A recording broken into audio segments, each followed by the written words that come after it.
नमस्कार बच्चों, आज का आपका टॉपिक है राजनीतिक अधिकार। वही अधिकार वाले चैप्टर में से चैप्टर नंबर 5 राइट्स। राजनीतिक अधिकार किसे कहते हैं? देखो, राजनीति जैसा जिसमें नेता होते हैं, चुनाव होते हैं, वो होती है राजनीति। राजनीतिक अधिकार वे अधिकार होते हैं जिसके द्वारा व्यक्ति अप्रत्यक्ष रूप से शासन में भाग लेने के योग्य होता है, और राजनीतिक अधिकार प्राय केवल नागरिकों को ही प्राप्त होते हैं और विदेशियों को ऐसे अधिकार नहीं दिए जाते। मान लीजिए हमारे यहाँ पर कोई अमेरिका का आया है, कोई इंग्लैंड का आया है, तो उसको राजनीतिक अधिकार नहीं मिलेंगे, वो वोट नहीं दे सकता। राजनीतिक अधिकार में कौन कौन से आते हैं? मताधिकार, मत देने का अधिकार। जिसकी आयु 18 वर्ष है वो पागल ना हो, दिवालिया ना हो, वो उसे वोट देने का अधिकार है। चुनाव लड़ने का अधिकार, चुनाव लड़ने के लिए 25 वर्ष, लोकसभा या विधानसभा के लिए 25 वर्ष और राज्यसभा के लिए 30 वर्ष और राष्ट्रपति के पद के लिए 35 वर्ष की आयु का होना आवश्यक है। कोई भी व्यक्ति चुनाव लड़ सकता है, बस वो पागल ना हो और दिवालिया ना हो, उसके खिलाफ कोई केस दर्ज ना हो। और तीसरा है सरकारी पद प्राप्त करने का अधिकार। सरकारी पद, प्रत्येक व्यक्ति नागरिक को अधिकार है कि वो सरकारी पद को प्राप्त कर सकता है। सरकारी पद की प्राप्ति मीन्स कि व्यक्ति के साथ जाति पाति, रंग, लिंग, भेद आदि के नाम पर कोई भेदभाव नहीं किया जाएगा। अगर उसकी योग्यताएं पूरी है तो उसे नौकरी मिल जाएगी।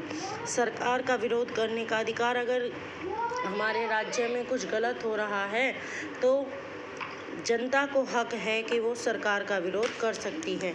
आवेदन पत्र देने का अधिकार, अगर सरकारी नौकरी पर तैनात किसी व्यक्ति के साथ कुछ गलत हुआ है तो उसको हक है कि वो अपने आवेदन पत्र दे सकता है, अपनी दरखास्त को आगे लगा सकता है। राजनीतिक दल बनाने का अधिकार, कोई भी व्यक्ति बस उसका दबदबा होना चाहिए, राजनीतिक दल बना सकता है। आर्थिक अधिकार, आर्थिक मीन्स इकोनॉमिक, पैसे से रिलेटेड। आर्थिक अधिकार वे अधिकार होते हैं जो व्यक्ति के आर्थिक विकास के लिए सहायक सिद्ध हो सकते हैं। आर्थिक अधिकार इन सुविधाओं का नाम है जिनकी सहायता से व्यक्ति अपनी आर्थिक स्थिति को अच्छा बना सकता है और इस प्रकार अपनी राजनीतिक स्वतंत्रता का सही अर्थों में उपयोग कर सकता है। ये अधिकार देशवासियों को और विदेशियों को भी प्राप्त होते हैं। नंबर 1 इस काम का अधिकार।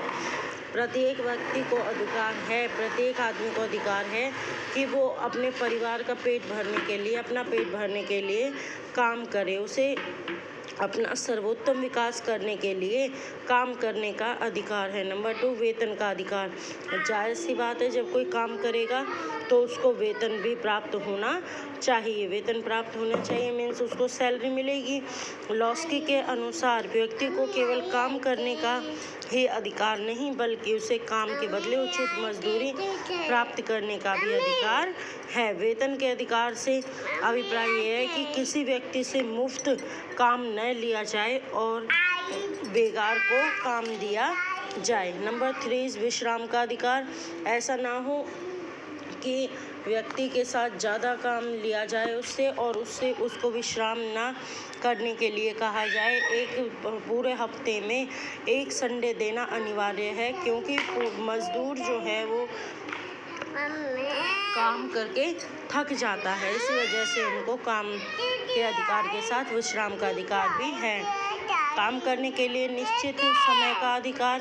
काम करने के लिए निश्चित समय के अधिकार का निकटतम संबंध है कि बंदे से सिर्फ 8 घंटे काम लिया जाएगा और ज़्यादा उसको काम के लिए नहीं, उसके ऊपर दबाव बनाया जाएगा। नंबर 5 संपत्ति का अधिकार। संपत्ति रख सकता है वो आर्थिक सुरक्षा की, व्यक्ति को अपनी आवश्यकताओं की पूर्ति के लिए आर्थिक सुरक्षा का भी